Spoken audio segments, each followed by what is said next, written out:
Maintenant, on va continuer, toujours en Occident, mais après le premier millénaire. Alors là, on se trouve en Sicile, à Palerme.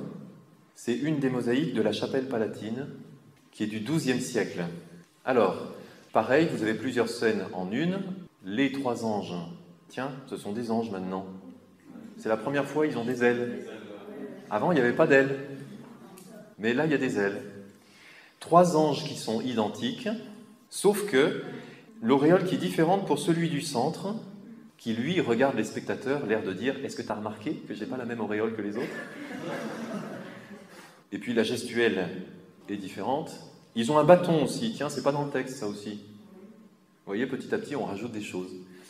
Le bâton et les ailes, ça veut dire ce sont des messagers. Parce que le bâton est le symbole de l'autorité de celui dont on est le messager. Et puis les ailes, parce que ce sont des anges, donc des messagers. Angelos, c'est celui qui porte le message. Donc vous avez Abraham qui se prosterne en les accueillant, et puis sur la partie droite, Abraham qui sert le repas. Et puis il y a une inscription en haut, que vous ne voyez pas bien, elle est écrite en latin. C'est écrit ceci. Abraham voit trois anges et en adore un.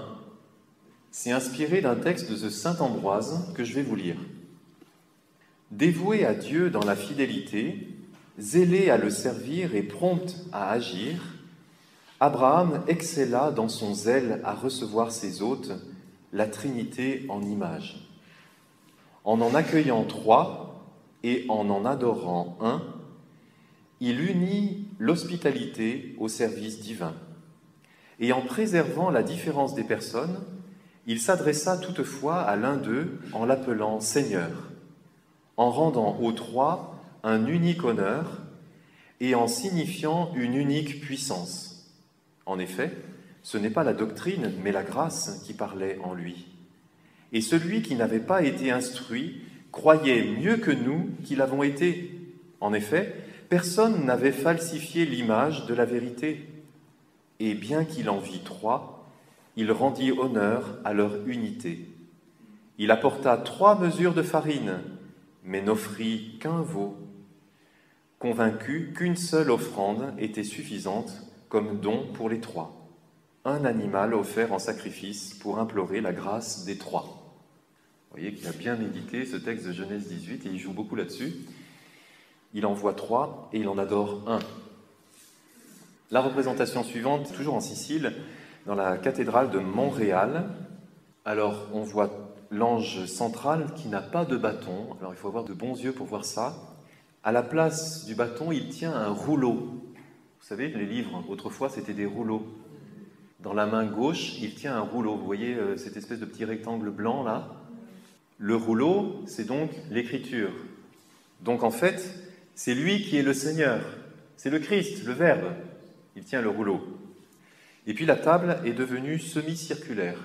Et Abraham offre le pain, pendant que Sarah est toujours dans sa tente maison. On se trouve maintenant à Venise, au XIIIe siècle, dans la basilique Saint-Marc. Donc vous avez 3 anges différents, donc l'accueil des anges à gauche, le repas au milieu, maintenant ça devient un peu commun. Sarah, elle est derrière sa tente, là-bas derrière, j'aime bien, là.